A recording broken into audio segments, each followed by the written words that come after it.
অহংকার একটা খুব বড় ধরনের মানুষের অন্তরের দোষ, যেটা মানুষের অন্তরের ভেতর থাকে।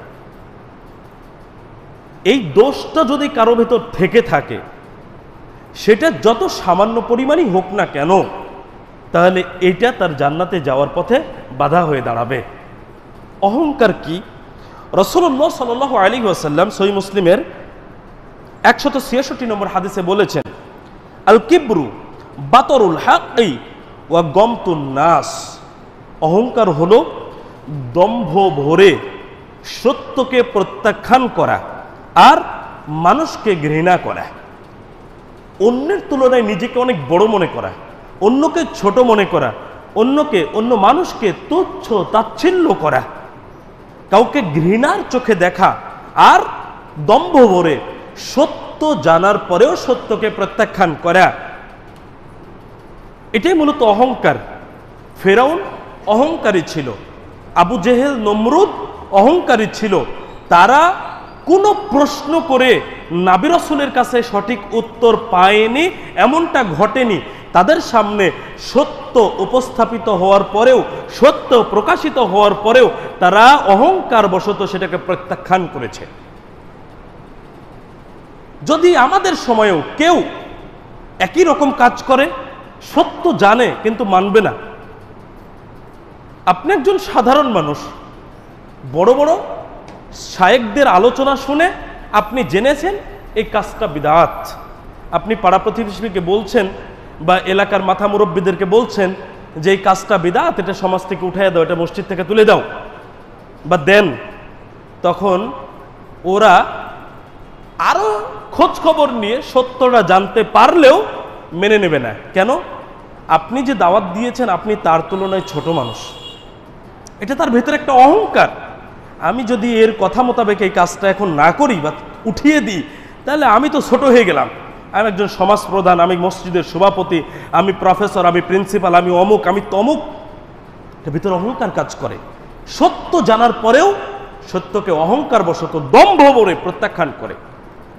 এটাও কম নয়। সবাই ফেরাউনের মতো এত বড় অহংকারী হবে না, সবাই আবু জেহেলের মতো, আবুল আহাবের মতো, নমরুদের মতো এত বড় অহংকার প্রদর্শন করবে না, কিন্তু ছোট পরিসরে এই অহংকারটাকে কে ফেলে দিবে? দেখুন কতটুকু অহংকার হলে জান্নাতে প্রবেশ করা যাবে না, কত সূক্ষ্ম বিষয়, কিন্তু আমাদের কাছে গুরুত্ব নেই। ওই সহিহ মুসলিমের 166 নম্বর হাদিসেই যেখানে অহংকারের সংজ্ঞা দেওয়া হলো, সেখানেই রাসূলুল্লাহ সাল্লাল্লাহু আলাইহি সাল্লাম বলছেন, লা ইয়াদখুলুল জান্নাতা মান কানা ফি কলবিহি মিসকালু যাররাতিন মিন কিবরিন। যার অন্তরে অণুসম পরিমাণ অহংকার থাকবে সে জান্নাতে প্রবেশ করবে না। অনেক বড় অহংকার দরকার নেই, সামান্য পরিমাণ, অণুসম পরিমাণ অহংকার থাকলে সে জান্নাতে প্রবেশ করবে না। আলহামদুলিল্লাহ, একটা জিনিস খুবই ভালো লাগে, কোনো সালাফি আলেম দেখবেন একটা কথা মনে করেন আজকে মুখ দিয়ে হয়তো ভুল বের হয়ে গেছে, যখনই তার কানে গিয়েছে যে আপনার এই কথাটা ঠিক হয়নি বা ভুল হয়েছে, দেখবেন পরক্ষণেই তার ভুলটা স্বীকার করে নিচ্ছেন। এটা নিরহংকারী হওয়ার বিষয়, এটা একটা বৈশিষ্ট্য যে তিনি নিরহংকারী একজন মানুষ। যদি অহংকার থাকতো তাহলে তার কথার প্রেক্ষিতে তিনি ভুল স্বীকার না করে নিজের কথার প্রেক্ষিতে যুক্তি দিয়ে টিকে থাকার চেষ্টা করতেন, যেটা আমরা অন্যদের ক্ষেত্রে দেখতে পাই। আমরা অনেক দেখেছি এরকম, নিজের বলা কথা ভুল হয়েছে তাও সাফাই গেয়ে যায়, আর নিরহংকারী মানুষ ভুল হয়েছে স্বীকার করে নিচ্ছে, সংশোধন করে নিচ্ছে। এটা সালাফি আলেমদের মধ্যেই বেশি দেখা যায়। এই হাদিস থেকে আমরা বুঝতে পারলাম অহংকার যত ছোটই হোক না কেন, অহংকার আমাদের জন্য বাধা হয়ে দাঁড়াবে জান্নাতে প্রবেশ করা হতে। সুতরাং এমন বৈশিষ্ট্য যেন আমাদের মধ্যে না থাকে। 10, নিজ পিতা ব্যতীত যে অন্যকে পিতা বলে পরিচয় দেয় সে জান্নাতে যাবে না। আমরা আগে হাদিসটা জেনে নেই, তারপরে এর প্রেক্ষিতে ব্যাখ্যা বিশ্লেষণমূলক দু একটা কথা শুনি। নিজ পিতা ব্যতীত যে অন্যকে পিতা বলে পরিচয় দেয় সে জান্নাতে প্রবেশ করবে না।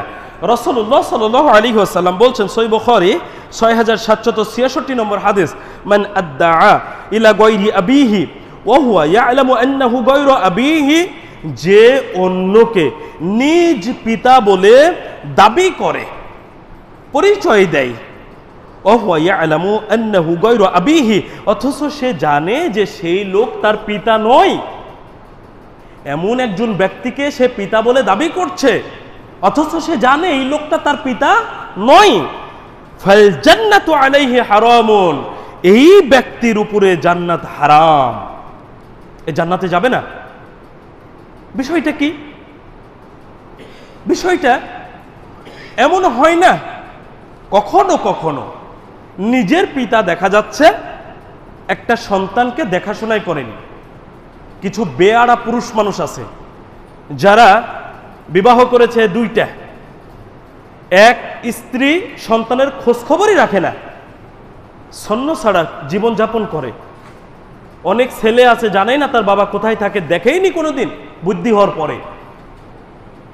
হয়তো বা এমন কোনো পুরুষ মানুষ তার পরিবারকে হেল্প করেছে, তাকে দেখাশোনা করে, হেল্প করে, সে এই ব্যক্তিকে পিতার মর্যাদায় পরিচয় করার চেষ্টা করে, অথচ জানে যে এই লোকটা তার পিতা নয়। এটা এমন হতে পারে যে পিতা নয় কিন্তু পিতা বলেই দাবি করছে যে আমার পিতা, আমার ওই পিতার চেয়ে পিতা ভালো। স্বাভাবিক কথা। এইরকমটা যদি হয় যে অন্যকে সে পিতা বলে দাবি করছে অথচ সে জানে সে তার পিতা নয়, তাহলে তার জন্য জান্নাত হারাম। এই জন্য যারা নিঃসন্তান স্বামী স্ত্রী আছে, যে কোনো মেয়ে বা ছেলেকে দত্তক নেয় বা লালন পালন করে নিয়ে এসে, সেই সব স্বামী স্ত্রীর কর্তব্য যে ওই বাচ্চাটার আসল পিতামাতা সম্পর্কে তাকে জানিয়ে দেওয়া, যে আমরা তোমাকে লালন পালন করছি, তোমার আসল পিতামাতা, প্রকৃত পিতামাতা আমরা নয়।